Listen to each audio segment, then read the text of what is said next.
Just waking up from a nice dream. Bitcoin pumping on a live stream. Smile shine brighter than a high beam. Ever seen live trading on a widescreen? Bitcoin showing you the steps to own it. We got the alpha, I bet you want it. I'm having fun, send a lecture on it. Randy, put a little extra on it. It's mutable and decentralized. No censorship or hard caps apply. It's open source and we classify the blockchain secure, and that's exactly why. It's hard money with a new plan. It bounced a lot like this new jam. If Bitcoin dipped, then we ain't gon' trip. I'ma be bullish on you, fam. I'm a Bitcoin bestie. You gotta love it. I'm a Bitcoin bestie. You gotta love it. I'm a Bitcoin bestie. You gotta love it. I'm a Bitcoin bestie. You gotta love it. I'm a Bitcoin bestie. You gotta love it. I'm a Bitcoin bestie. You gotta love it. I'm a Bitcoin bestie. You gotta love it. I'm a Bitcoin bestie. You gotta love it. This video is sponsored by Cake Wallet, the easiest open source wallet to store Bitcoin, Monero, and Litecoin securely on mobile and desktop devices. When buying, selling, and exchanging crypto or trading for gift cards, Cake Wallet ensures privacy and security, giving you the keys to your coins. At Vacation Genie, we believe digital currencies are meant to do more than just sit in your wallet. They're meant to take you places. We want to help you step into the future of cryptocurrency spending, as travel is one of the top categories for spending your crypto. It provides you with the best ROI, lasting memories. Make sure to check out Vacation Genie today. Good morning, everyone, and welcome back to the Daily Zest. I'm your host, Randi Hipper, here today on a lovely Tuesday. We have a lot going on today, and we are going to share all of the news. Oh boy, I see a lot of hype in the chat today. Thank you guys for the hype. We love some hype in the chat. Oh boy, I don't even know what's going on. We have sell-offs. We have British Columbia trying to ban a new crypto mining project. We got Bolivia news. We have Senate Republicans trying to have meetings with crypto CEOs.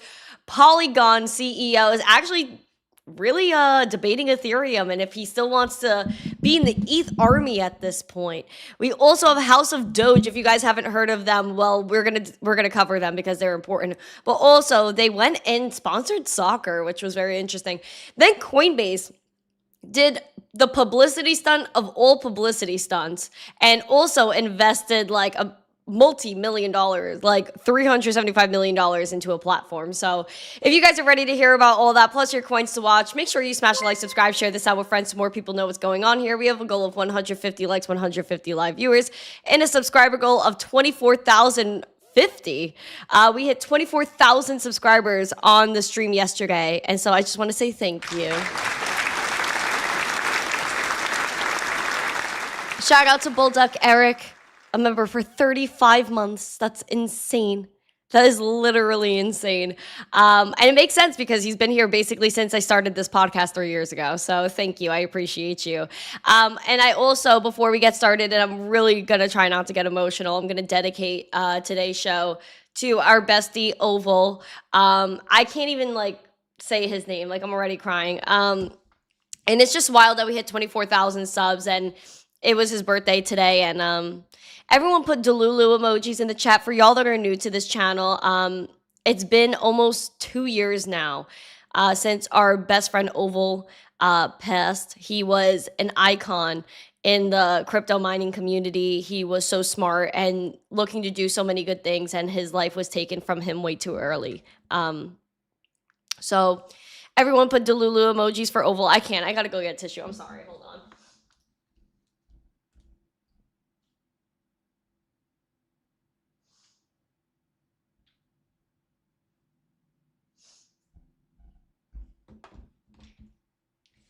Oh my gosh.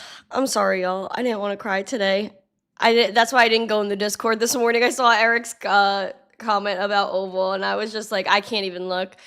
But happy heavenly birthday indeed to Oval. We miss you so much. Everyone put Delulu emojis for him in the chat. Just an iconic person that had his life taken way too soon. So we're dedicating today's show to him. I don't even know if that even matters in any way, shape, or form, but I don't know. I just had to mention him. Anyway, it's hard to move on from that. Let's say good morning to people. That's going to make me happy. Let's say good morning to people. Please smash like, subscribe, and share. We're getting after it today because that's what Oval would have wanted. He also probably would have told me that my coffee's cheap and not good enough, not high quality. He probably would have also told me that I need a glass of wine because he was a wine connoisseur. That was Oval. Brian, good morning. Jesse, backup, good morning. Alexandra G, my G, Aquarian piece is on every platform right now. Thank you. All set, good morning. Steve is here, good morning. Jesse Joe Harvey, as always, Black Hat, thank you to you. Double O. Mama Shadows on backup. We got Fitz everywhere. Good morning. I can't even keep track of who I'm saying good morning to. Oh my gosh, I'm so thrown off. Flow State, nice to see you on X. Oh my gosh, very nice to see you. Silverback is here. I think Silver Days was here earlier too. Who else we got? VV Zombies chilling. Mike Mazzone is on X. Double O loves the Bitcoin Bestie video. So do I. Freaking Oval would have loved that too, man. He really would have loved that. Mr. Flex, nice to see you, Casper. Roberto is here. We got Yukio on X as well. Nice to see you. McCall, nice to see you. Green Day Profits is here as well. We have, who else? Casper's on Rumble. We got Lasers. Good morning. Nice to see you. Bobby F. All right. Nice to see you guys. Thank you so freaking much for being here. Tube and Jar. If I didn't say hello to you and I missed you, please yell at me. Kelly Boy is here. Good morning. Who else we got? We got Joey Mack, the Canadian, giving us some hearts on TikTok. Thank you. I could use all the love in the world right now. Feel like there's a lot of spiritual warfare, y'all. There's a lot of spiritual warfare going on right now. Hello, Ian. Hi. I see you. John White. I see you. I see everyone. Thank you. But yeah, no, thank you guys so much for yesterday. It was an iconic stream outside. We had our 24K subs, and it was just absolutely amazing. So thank you guys. Yeah, we would have partied for sure. Like, freaking Oval, man. Just kills me. Absolutely kills me. But, oh my gosh. Let's go into the market recap. We got Co-AI up 41%. Soros up 7.8%. Zcash up 6.8 as well. We do see the rest of the market kind of taking a dip. We're going to get into some liquidations in just a minute. What's going on, Crypto Surfer? For 25 months, oh my word, he's been a member for 25 months. He said, no, thank you very much. Well, you're the best. Thank you. You guys are great. I appreciate all of you. I really do. I really do. Let's get to 150 likes, 150 live viewers today. That would be quite splendid. We do have Bitcoin at $108,420. We are down about 2% as of right now. Now taking a look over here, seems like we're yet again testing this 200-day SMA. We passed it for the past 2 days, tested it yesterday as well, but closed right above it at about 110.5. Now, we almost tested 112, but we didn't quite get there. That is our bullish level to watch at the moment. Bearish is falling below this 200-day SMA at 108K and going down here to 106. But again, where did we find support? If this is where we find support at 106, I might actually lose it because we've just been calling it. We've just been calling 106. And the fact that like we're holding somewhat of a support there is absolutely hysterical. And I really need to start putting my money where my mouth is. But I feel like once I start putting my money where my mouth is, then I'm just gonna fail. Who knows though? What happened to Oval? I can't get into that. I'm gonna cry. I can't get into that. But you could look it up. You could look it up what happened to him. We have a green dot printed on the momentum, moving it on up. We do have the VWAP taking a little bit of a dip today. We are slightly bullish still. We are down 2%, like I mentioned before. Money flow is red. We also have the RSI that is bearish as well, just chopping it up. I would also say send it down to oversold. Who cares? We're already at that point where people are getting liquidated, and let's actually dive into that because the crypto sell-off led to a $320 million liquidation of excess leverage. Everyone is getting flushed out. So when Bitcoin went below that 108, which again, we were expecting 106. Now, when Bitcoin went below that 108, we saw a lot of people getting wiped out. Now, it shows, according to CoinGlass, 122,919 traders were liquidated, totaling $320.32 million, including a single $2.98 million ETH USDT order on Binance.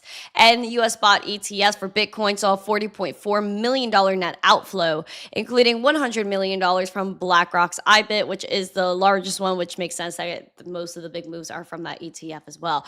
So I'm just letting you guys know that we are still in price discovery. I don't know why people don't believe that we are in price discovery. I mean, we've barely spent any time above this 106, which is why I was saying 106 is a very crucial level of support that we need to hold. Because again, the selling pressure was immense when we first targeted that and when we first hit this range back here in January and December. So it's almost been a year. I think Bitcoin is doing her time. But even so, where would I ideally like to pull back both sides? 106. Maybe even 97K. Something about 97K just makes me feel very warm. And I would love to see 97K again just to wipe everyone out. Everyone would then call. Because if we went down to 97, right, everybody would say, oh, we're at 97. That means we're definitely going down here to 74, which is possible, which is what my backup plan is. However, when we always think one thing, Bitcoin will do the opposite. So I would like to see 97K and go back on up. Or just hold 106 and go back up. Either way, but 97K does tickle my fancy just a little bit. Just a little bit. All right, continuing on, because again, that was my theory originally. We try to hold support at 106, and if we don't, 97, and then if not, we even go back to the highest daily candle close of 2021, which is in the 60K range. People are gonna lose it if we went back to 69K. But I would say it's almost predictable in one way or another. It's almost predictable. We'll see, though. When everyone thinks one thing, Bitcoin does the opposite. So just keep track of sentiment. And when everybody's bearish, you should be bullish. Let's keep getting it, though. We're going to keep getting it. We're going to be happy. We're going to be swell today. All right. Continuing on. Nice to see you, Auto.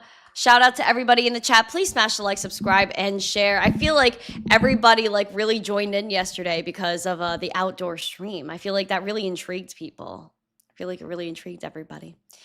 All right, let's talk about breaking news headlines. We're going to start in British Columbia.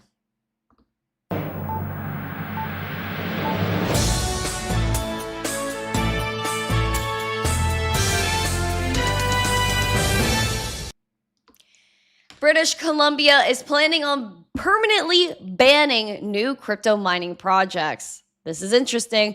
An attack on Bitcoin mining once again. British Columbia said it plans to permanently ban new crypto mining operations connecting to their electric grid, citing the need to protect power supplies for industries that drive jobs and public revenue.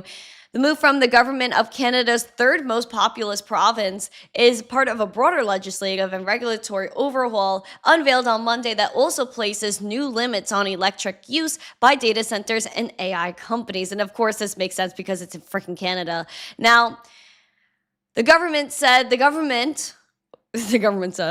the government will implement several regulatory policy changes in fall that will permanently ban BC Hydro connections in the electricity grid for crypto mining to preserve the province's electricity supply and avoid the overburdening of the electric grid, which is wild because there's so much wasted energy that they could just put it towards crypto mining and benefit the country. Maybe on the federal or national level, they could start mining Bitcoin.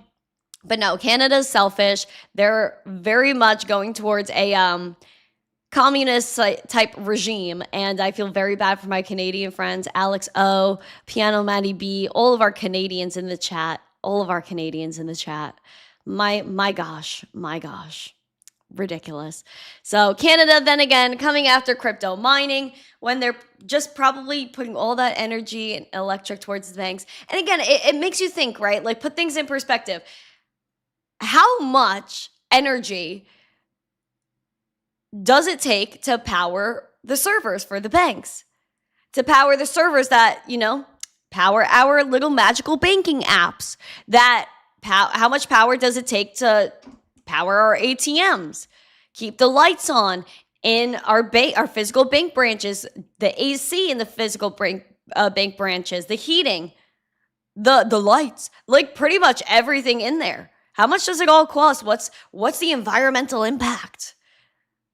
How much electricity and natural resources does it take to go and actually physically print the money? And how does all of this compare to Bitcoin and Bitcoin mining? Oh, wait. It's because the banks aren't necessarily benefiting from that. Oh my God! Yup. Think about all the power, all the electricity, all the money it takes to power the whole triad banking system.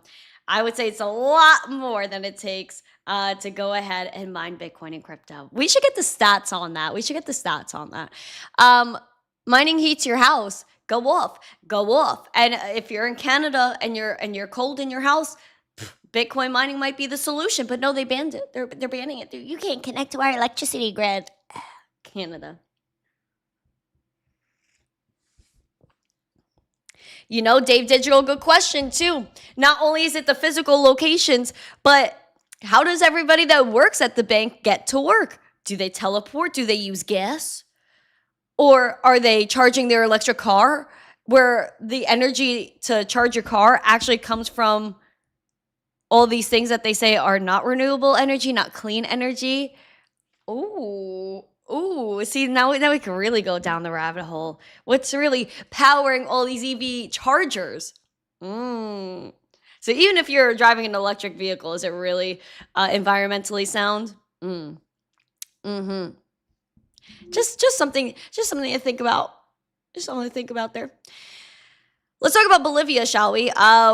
Okay, yeah, we don't have any other international news. Yes, okay. So Bolivia, their new president is backing blockchain, guys. And of course, this could be used to tackle corruption. Why? Because in the United States, we even have this problem here. We have Nancy Pelosi, Liz Warren, and all these people insider trading stocks, making millions and millions of dollars, having multi-million-dollar net worths when they really only make about $200K a year. Where does the money come from? Where is their money going? We have a magic money computer that probably these politicians can go to, enter X amount of money and send it to themselves, and then insider trade the stocks and get even more rich. Isn't that wild? Anyway, let's talk about Bolivia's new president.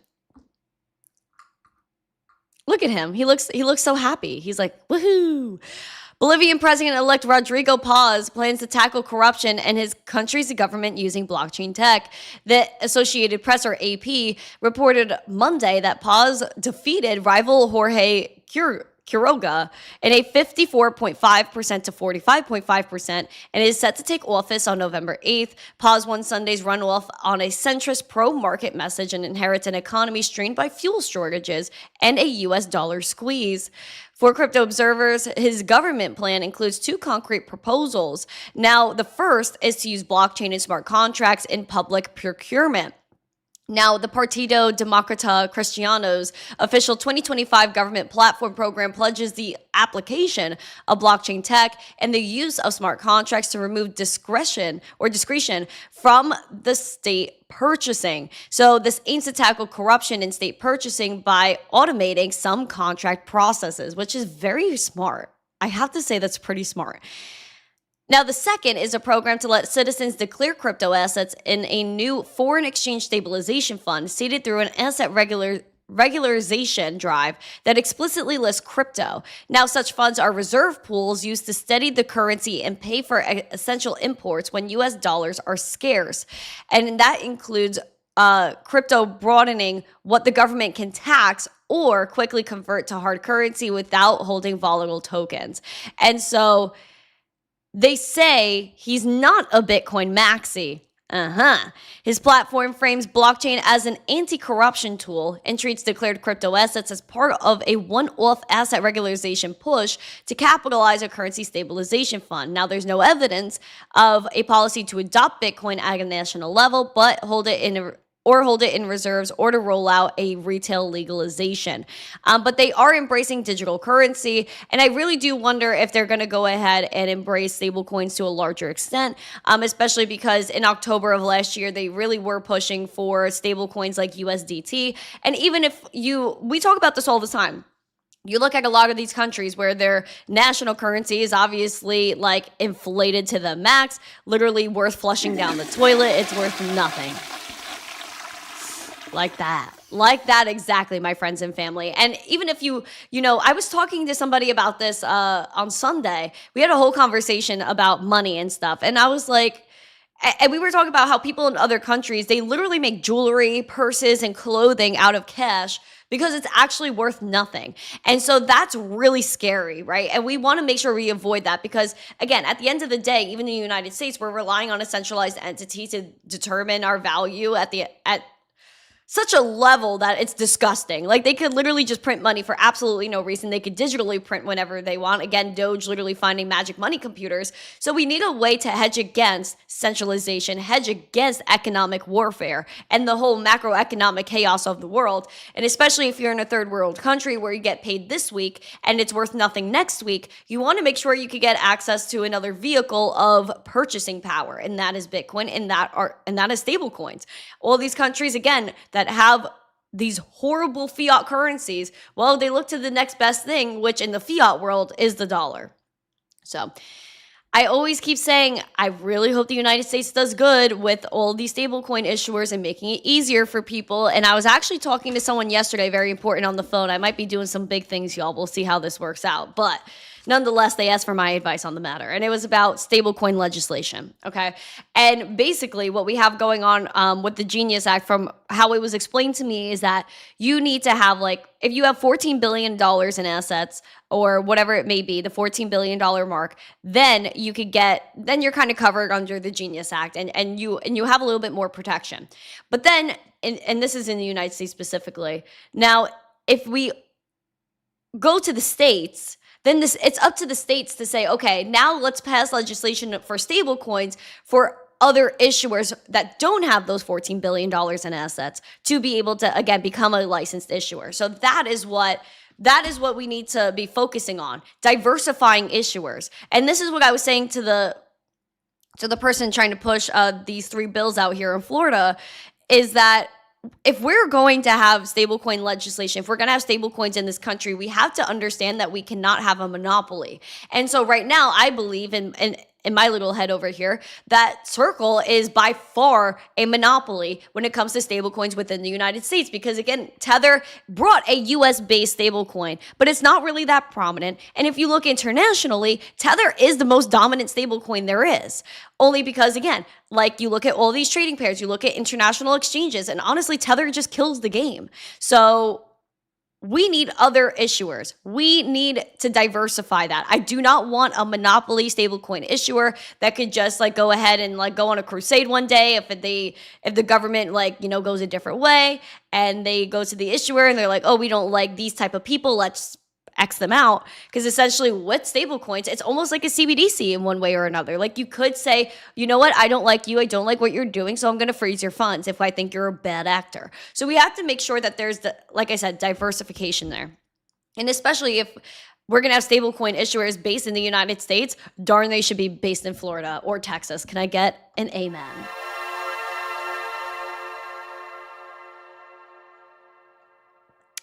So put your prayers up that I can help pass some legislation in the state of Florida. I am consulting. I am trying to help with it. And so we'll see. We'll see where this takes me. But nonetheless, I will do what I could to advance this space behind the scenes. People are probably like, what does Randy do during the day? I take like these wild, crazy, high status calls. It's funny. I have such a good time in this life. Okay. Now, yeah, Florida for the win. Like, when the digital asset reserve, or the BSR, the Bitcoin Strategic Reserve, didn't pass, last year I was so disappointed in Florida. I was like, yo, what are we doing? But I think it's gonna pass this time around. I think we're gonna pass it this time around. We'll see. It would be great. Somehow I need to sit down with Ron DeSantis. Freaking Ron. Anyway, guys, we have Senate Republicans calling for meetings with crypto CEOs. Although we are still in the midst of a government shutdown, the Republicans definitely want to keep working on crypto legislation. So let's see what's happening here. Through this shutdown, the Senate is a hive of crypto activity this week, with Republican lawmakers now matching a planned Democrat meeting with industry leaders set for Wednesday.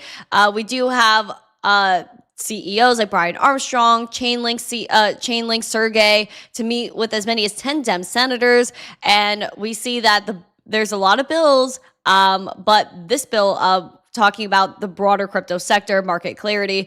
It's known in the already approved House of Representatives as the Clarity Act, Digital Asset Market Clarity Act. It's been advancing through the usual process in the Senate. That's very freaking slow, where legislative efforts generally have to lean into bipartisanship to clear the 60-vote threshold.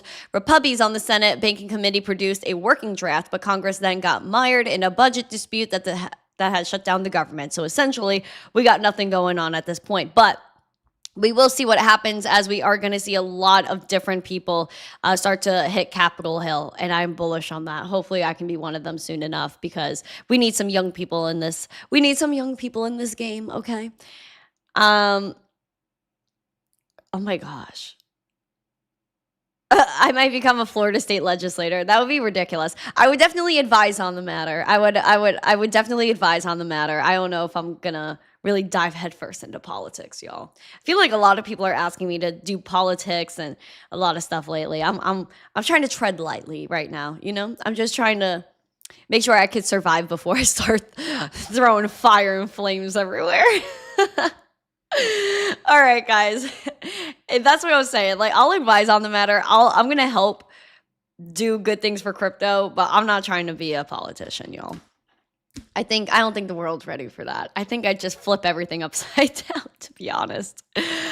We have the Polygon boss. I love Polygon, honestly. I think Polygon has done a lot of good for crypto in terms of tokenization, and essentially bolstering the ETH ecosystem, because, again, in 2020, 2021, we all have seen ETH and the fees and the drama of gas fees. And so obviously we had these layer 2s come out. So Polygon really took the wings of Ethereum, helped them fly. And so when it came down to gaming and NFTs, Polygon really was one of the places, and still is one of the main places to go. And so to see Sandeep go ahead and go off essentially on Ethereum, I thought this was very interesting. Now, he is the current CEO of the Polygon Foundation, and he said he started to question his loyalty toward Ethereum. Meanwhile, Polygon, again, is a layer 2 on ETH. He said, I didn't come into crypto because of Bitcoin, but because of ETH. I also have a lot of gratitude toward Vitalik, someone I looked up to as an ideal for how things should be built in this world, though we never got any direct support from the Ethereum Foundation or Ethereum crypto Twitter community. In fact, the reverse. But I always felt moral loyalty towards ETH, even if it cost me billions of dollars in Polygon's valuation. The ETH community as a whole has been a shit show for quite some time. Why does it feel like every other week someone with major contributions to ETH has to publicly question what they've been doing here? Just go your own way already. He said, I got trolled by well-meaning friends like this guy SK for not declaring Polygon an L1 and walking away from the circus. Not many remember that SK itself was equally inclined toward Polygon in the beginning, before he took his talents and helped build the Solana empire into what it is today. He got disgusted by the socialistic behavior of the ETH community, trolling projects like Polygon that were contributing immensely, all because of the arbitrary technical definition. And so this is just wild. And he said the ETH community, to make things worse, ensures Polygon is never considered an L2 and is never included in the market's perceived Ethereum beta. And so he basically said, why is this going on? He said that ETH is basically not a democracy. And so I kind of feel bad for Mr. Sandeep, because I feel like he had a little bit of an emotional break here. And you know what? I'm going to say he's kind of valid in what he's feeling right now. I'm going to validate his feelings. I'm going to validate Mr. Sandeep here, because why in the freaking world is Ethereum and the Ethereum community hating on Polygon when Polygon really drove a lot of traffic towards ETH? I don't think that really makes sense. I really don't. And then you also, I would say that he could drive that same energy towards the Bitcoin maxis. You know what I mean? we love Bitcoin. Everything could be on Bitcoin, but then I'm gonna freaking inscribe something or make an NFT on on Bitcoin. Now it's like, this isn't what Bitcoin's about, but isn't Bitcoin supposed to be everything? And Ethereum, it's the same thing. Oh my gosh, everything should be on ETH, tokenize everything on ETH. But then people come in, create an L2 because L1 is too expensive and too slow. Oh, but they're gonna catch hate. What's the point? I think we all need to like be pro innovation instead of pro selfishness. Yeah, that's what it's about. It's about selfishness and pumping your own bags, because if Polygon takes off, then Polygon's going to pump and they didn't buy it yet. So Polygon's bad. Like, come on, guys. Like, this is getting a little ridiculous. Shout out to Vacation Genie. They said, we're late to join the party. Happy Tuesday. You're never too late, Vacation Genie. Life is a vacation when you're in it. Wink. Did you guys like that? I just risked up the sponsor.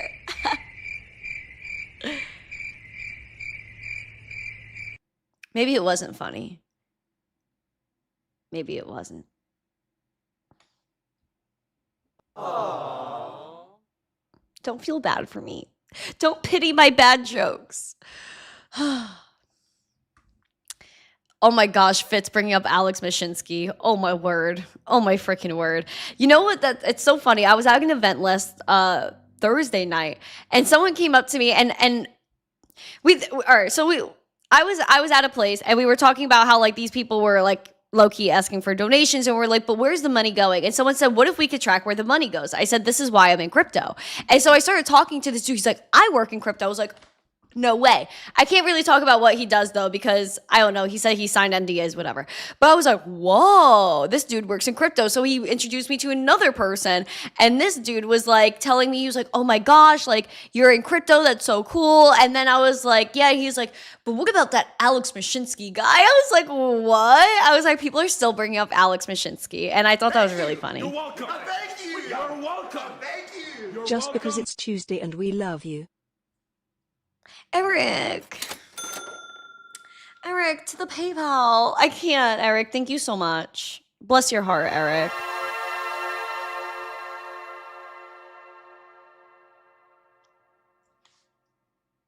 Thank you, Eric. You're the sweetest. You're actually a sweetie. You're a sweetie. Hello, Astro Action. Nice to see you. Dano is in the chat. Nice to see you. Nice to see you.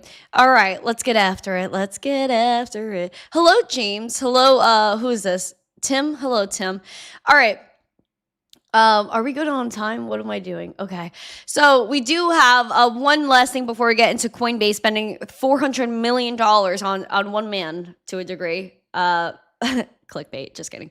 Dogecoin's House of Doge is betting on Italian soccer underdog. Listen to this. This I found very interesting.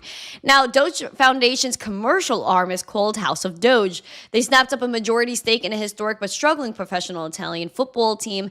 In an announcement on Monday, House of Doge, together with merger partner Bragg House Holdings, has become the largest equity holder in U.S. Triestina Calcio 1918 as part of their mission to bring back projects that carry community, cultural relevance, and long-term value. And so they say this represents Dogecoin's most ambitious step into European football, positioning House of Doge at the forefront of merging digital assets with traditional sports. And so they're supplying the team with fresh capital to develop football operations and the club's community initiatives. And so there's going to be crypto integrations within their club for aspects such as enabling crypto payments for tickets, concessions, and merchandise at home fixtures. So very interesting. And I've been talking to a lot of merchants. Like, you know, I go to farmers markets, I go to events, and they have vendors, this and that. And I was talking to, at a social event I went to on Saturday, I was chatting with a tattoo artist. They were doing tattoos at this event. No, I didn't get a tattoo. But I said, why don't you offer Bitcoin tattoos, son? He's like, I love Bitcoin. So then I started talking to the dude that does the tattoos. And so I was like, do you want to accept crypto payments? And I was telling him about Square and PayPal. He's like, do you sell these services? I said, no, I just educate on them. And I'm just telling you about it because I want to help you, darn it. And he was like, that's so cool. And he was like, I was like, do you like Dogecoin? And he was like, yeah. I was like, you should accept Dogecoin payments. I said, if you need help, you let me know. And so like, yeah, I'm all about onboarding the business. I should probably DM that dude and see if he's down to accept crypto payments. I would love it. Imagine I got a Bitcoin tattoo. I think someone would have to give me a whole Bitcoin to get a Bitcoin tattoo. Like that's the only way. Like there has to be this major sign that I need a Bitcoin tattoo, because I'm telling you right now, I'm horrified, absolutely horrified of getting a tattoo. I can't commit to that. I can't commit. I feel like I have to be clean. You know what I mean? Not that tattoos aren't clean. I feel like tattoos look great on other people. I actually love tattoos. I'm a big fan, but not for me. I feel like I can't commit to it. But honestly, I kind of want one. I kind of want a Bitcoin, maybe on my ankle, maybe on my finger, like a little bitty right here. A little bitty. But yeah, I think I'm too nervous, y'all. I think I'm too nervous. Let's put in the poll. Let's do a poll. Okay, hold on. Poll. Should I get a Bitcoin? Oh, you guys in the chat are getting so mad. Should I get a Bitcoin tattoo? Yes. No. Okay, y'all write that in the chat. You're the same, you have none. Yeah, like, see, like, I love, like, I don't know. I've seen girls with nice ink. Like, some of my friends have, like, really nice ink, you know? And I love it on them, but not for me. Like, I can't do it. Like, I can't commit to it. But also, like, I think, like, dudes look really good with tattoos. Like, guys with tattoos are killing it. And it has to be, like, good. You know what I mean? Like good art. You know, because it could also be, like, it could be foolish. But, like, I think the tattoos done right are really nice. Really nice. I also, like, admire the talent. I really do admire the talent of tattoo artists. The fact that, like, you could go on skin and draw and, like, create, like, a beautiful masterpiece. Like, that is amazing to me. I love art. So, hello, who is this? I can't read TikTok. Hold on. James Lester. Bogey, nice to see you. Welcome. All right. A tattoo party in Vegas. Oh, darn no. Oh, darn no. We're starting trouble out here. Okay. So let's continue. We have our spotlight, which is kind of wild, let me tell you.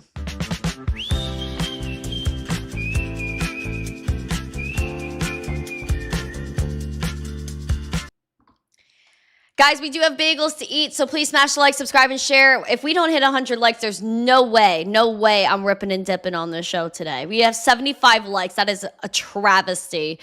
Please make sure you smash the like, or else we're not eating bagels. If y'all want bagels, we need to smash the like. All right, Coinbase pulled a publicity stunt that CEO of Coinbase, Brian Armstrong, hit the X.com saying he spent $25 million on a podcast that hasn't even been a thing since the last bull market. He said the rumors are true. We bought the NFT. Up Only TV is back. So Up Only TV was hosted by this guy, Kobe. And Kobe is like, he's an influencer of sorts. And he also started another company, which I'll get to in a minute. But he had an NFT, one season of Up Only TV, 8 episodes, and it doesn't convey any sponsorship rights. So if someone bought it, they could literally get ignored. But if they say on the NFT, if we like you, if you bought the NFT and we actually like you, then maybe we'll ask you to be a guest. And so that I find quite buck wild. And so Kobe said, sir, you should fire whoever approved of this. And he said, don't spend it all at once. And so everyone was like, oh my gosh, I can't believe Brian Armstrong and Coinbase spent $25 million on an NFT. And then what happened? It was a setup, y'all. It was a setup. They fooled us all because you know what? They announced a $375 million acquisition of Echo, which is Kobe's platform. And so Brian then tweeted this morning, Coinbase acquired Echo. On-chain capital formation is a vital, unique part of the crypto ecosystem. Excited to be adding Echo and Sonar to Coinbase to give our customers new token access opportunities.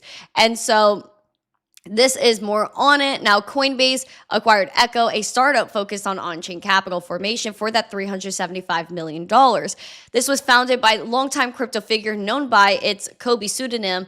Echo has helped projects raise over $200 million across roughly 300 deals since launch. They allow startups to raise funds directly from their communities, either privately or through self-hosted public token sales using a product called Sonar. In a statement announcing the acquisition, Coinbase said the deal would help it builds a full stack solution for crypto fundraising.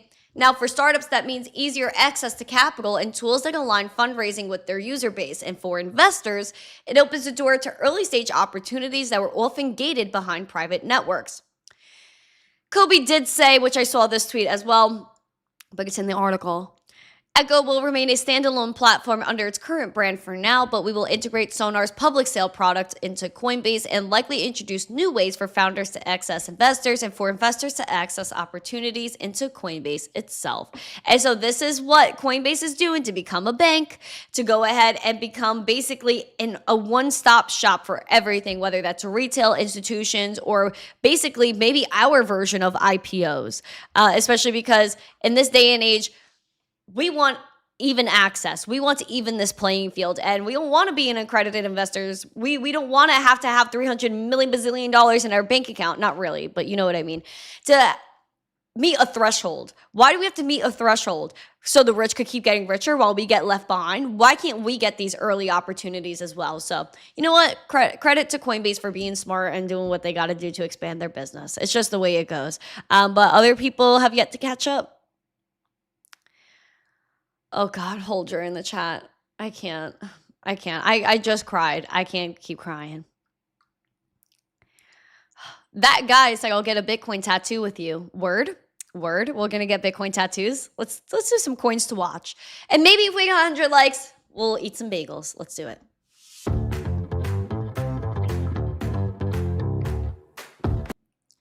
Now, we do have gainers. We have losers. MYX Finance is up 15%. Zcash is up 6%.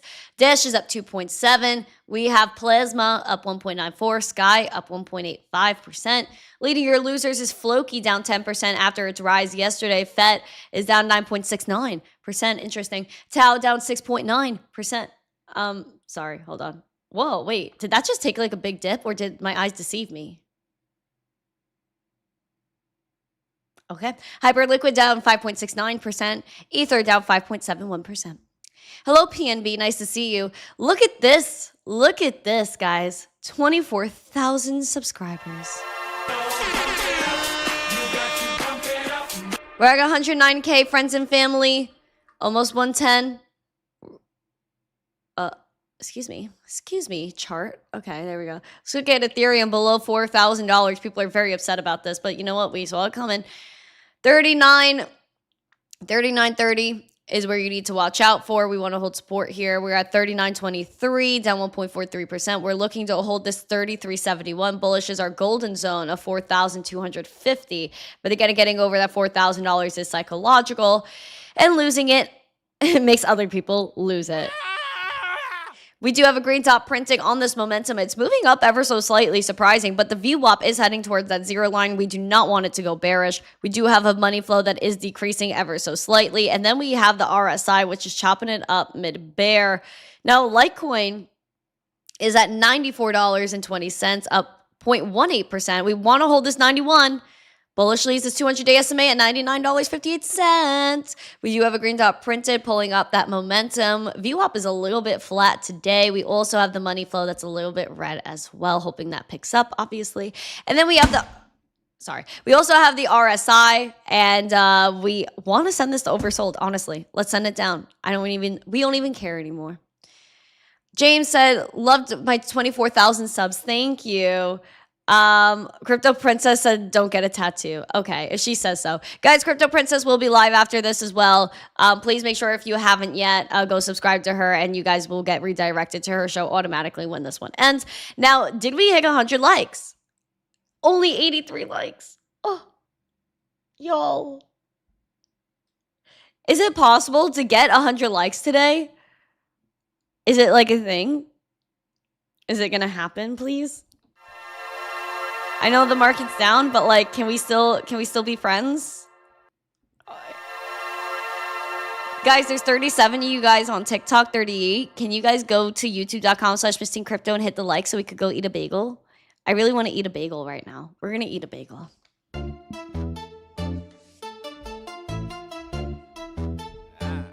Hipper. I'm a Bitcoin bestie. Just waking up from a nice dream. Bitcoin pumping on a live stream. Smile shine brighter than a high beam. Ever seen live trading on a widescreen? Bitcoin showing you the steps to own it. We got the alpha, I bet you want it. I'm having fun, send a lecture on it. Randy, put a little extra on it. It's mutable and decentralized, no censorship or hard caps apply. It's open source and we classify the blockchain secure, and that's exactly why. It's hard money with a new plan. It bounced a lot like this new jam. If Bitcoin dip, then we ain't gon' trip. I'ma be bullish on you, fam. It's great for those who just DCA'd. If you stack All right.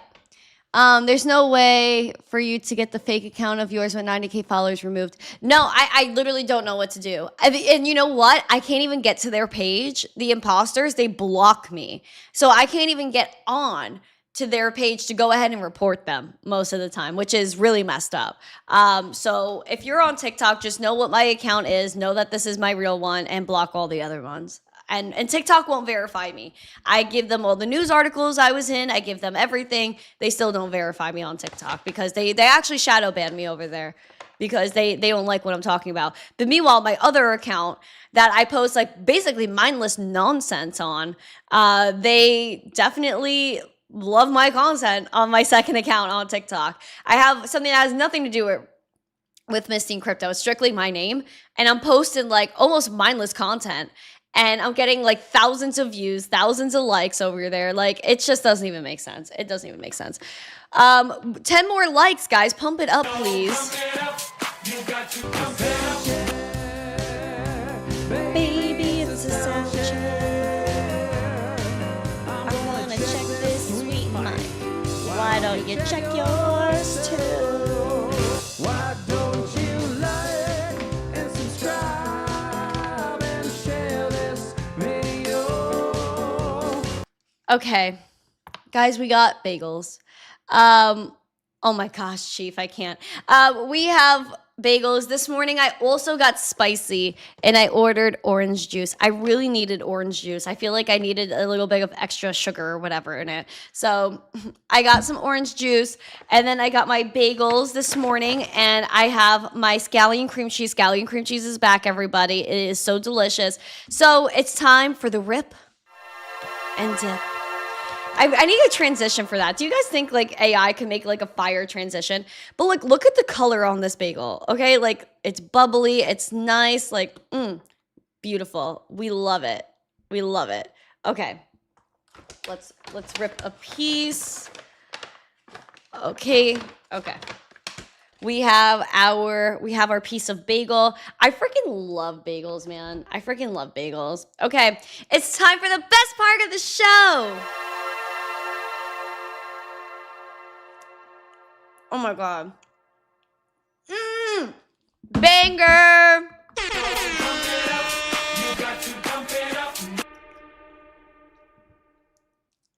So it's a bagel it up. Am I Jewish? Why? Why would you like to know? Why would you like to know if I'm Jewish? You're Jewish? That's cool. I feel like it's almost controversial to be like, I'm a Jew. Who cares? Who cares? You know what I mean? Technically, I am half. I am half Jewish, according to a DNA test. So, and I think you could tell by the hair. I think the hair gives it away, to be honest. But it's not like, I think you see more Italian and Jewish. So I'm half Italian, half Jewish. There you go. That's my ancestry for y'all. But yeah, half my family is Jewish, half of it is Italian. I never really met my Jewish side of the family. So, but I got an ancestry test for one parent, came back 99% European Jew, and that's what I got. So, I think it's pretty clear. I think my features really give away what it is. Did I say Jewish? No. Jewish. I think it's the accent that really messes it up. But I feel like I've dropped some like Jewish words here and there. I mean, red sauce. Oh yeah, like if you guys know like the classic Sunday sauce, I used to make it all the time before I left Brooklyn. And I still have the pot for it. It's just like I don't have a family to cook for anymore. So it's like to make a Sunday sauce, like you got to know that you're going to feed at least 3 people with it. You know what I mean? So like I'm not feeding anybody basically except for myself. So to me, it's like, why am I going to make the Sunday sauce? Because it's like you make the meatballs from scratch. You get the sausage and then you sear both of them. You don't let them cook all the way. You just get a sear. You throw that in the sauce. You let that cook for 3-4 hours till it's nice and thick. You know it's done when all the meat falls apart. You get the pasta. You get your ragout. You get the cheese. You get your Parmesan. All of that, and then you have a banger of a dinner. Sometimes you make garlic bread. If you're really feeling spicy, make some garlic bread. And so like I miss it. I miss making my Sunday sauce because honestly, it was a banger. And it was like a family recipe that nobody wanted to give me. But you know what? I figured it out. I felt so good. Brows are dialed. Good morning. I'm here for the zest. Are you saying my brows are dialed? I feel like my brows are really browing right now. But yeah. Love coffee, my favorite accent word. Oh my word. You know what my friends make me do all the time? Like I walk into the house and they're like, I walk into their house and they're like, oh, Randy, can you say? And then like they give me a sentence and their favorite one right now is, what was it? I'm outside walking the dog to the office and trying to get coffee, but the pot's too hot. So that's literally what they keep making me say. I'm walking my dog to the office to get a pot of coffee. Yeah. Maddie, hello. Rob C, everybody, good morning. Nice to see ya. But yeah, no, a lot of people are really coming for the accent. Everyone I hang out with down here is like, oh my gosh, where are you from? You from New York? I could hear it. Can you say this? Can you say that? Everyone makes fun of your accent too. Yeah, man, it's just crazy. Like people like really fiend for it nowadays, and they're like, I was like, I think I'm starting to lose it, and people are like, don't lose it. It's the charm. What if I was just basic? What if I was basic? What if I didn't have an accent? Would I still be cool? I don't know. I don't even know if I'm cool now. Am I a cool kid? Am I considered a cool kid?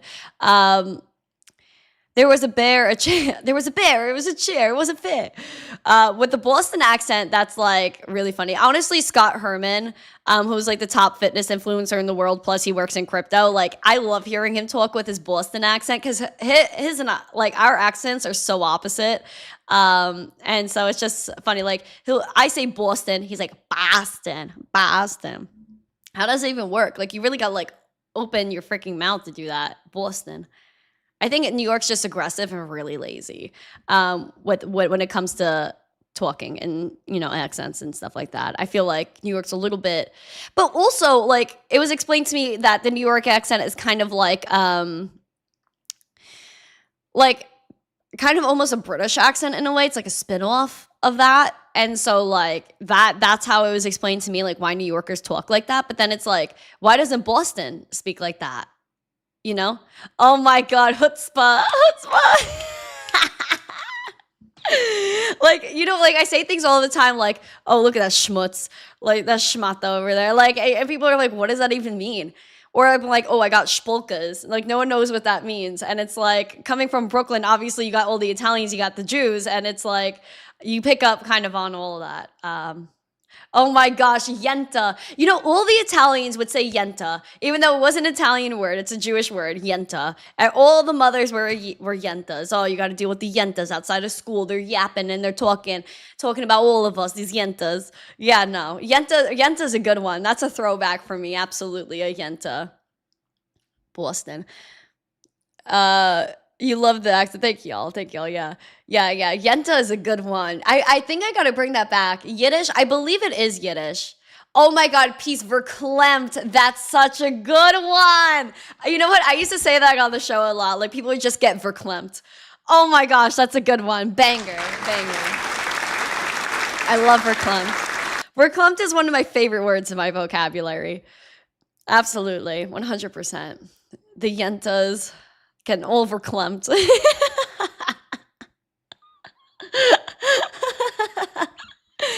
That's really funny. Y'all are great. Thank you guys so much. We're coming up on the hour. We do have Crypto Princess that's going live, so I'll raid y'all into there. We only have 93 likes. Please smash the like for the sake of being a Yenta. Don't you like and subscribe and share this video? Oh my gosh, that's so funny. Where am I? I feel like I need a bar mitzvah to stay. Y'all are crazy. Peace said, I think you'd make a great mother if you ever want kids. I mean, listen, like, you know, maybe one day. Maybe one day. I definitely do want children. Actually, I made a video yesterday because I made chicken wings last night that were quite fire. And I was like, I wonder if my future kids will be mad when I tell them I have Buffalo Wild Wings at home. But honestly, I feel like my wings are kind of good. Like, I'd rather have mine than Buffalo Wild Wings, no lie. Lord Meeks, hello. You know, Lord Meeks follows both this TikTok and my trap TikTok. Shout out to Lord. But thank you guys so much. Thank you guys for having me laugh at the end of the show here. I know it was an emotional start and getting emotional again. But rest in peace and happy birthday to our best friend Oval that passed away. Everyone, can we leave the chat with Delulu emojis everywhere? He loved coffee. He loved wine. He loved just like hanging out, and he loved cars and all these things. And I was thinking of actually going to an auto show. And it's so funny, like when things like with Oval pop up. Like last year I was very emotional. Well, actually earlier this year to celebrate his 1 year, like one day I got super emotional. I was like, why am I emotional? And then I checked and I was like, it was like the day before Oval passed, as day before his 1 year. And I felt like yesterday I was just having like, you know, this emotional like part of my heart, and this morning too. And then I got the notification that confirmed like, yeah, it was Oval's birthday. And I feel like, you know, I do feel like, I know it's crazy to say, but I do feel that energy. And just happy birthday to him, and sending love to his family today, because I know this must be a hard day for them.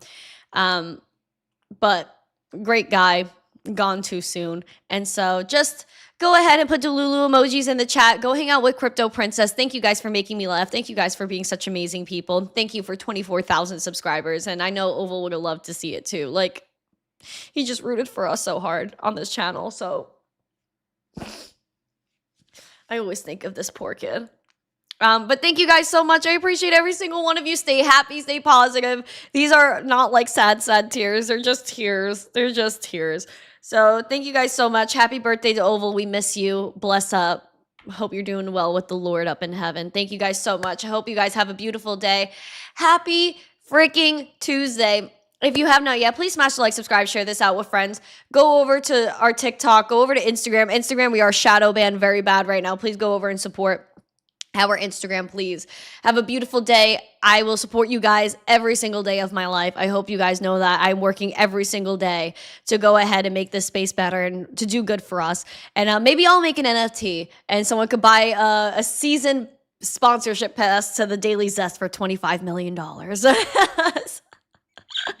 That would be sick. I think I'm gonna do it to troll. Guys, should I put up an NFT for $25 million? Put it in the chat down below. Let me know. But thank you guys so much. Have a beautiful day. Bless everybody's hearts, and bless Oval Soul. So have a beautiful day. Happy Tuesday. See y'all later. Stay zesty. Mwah.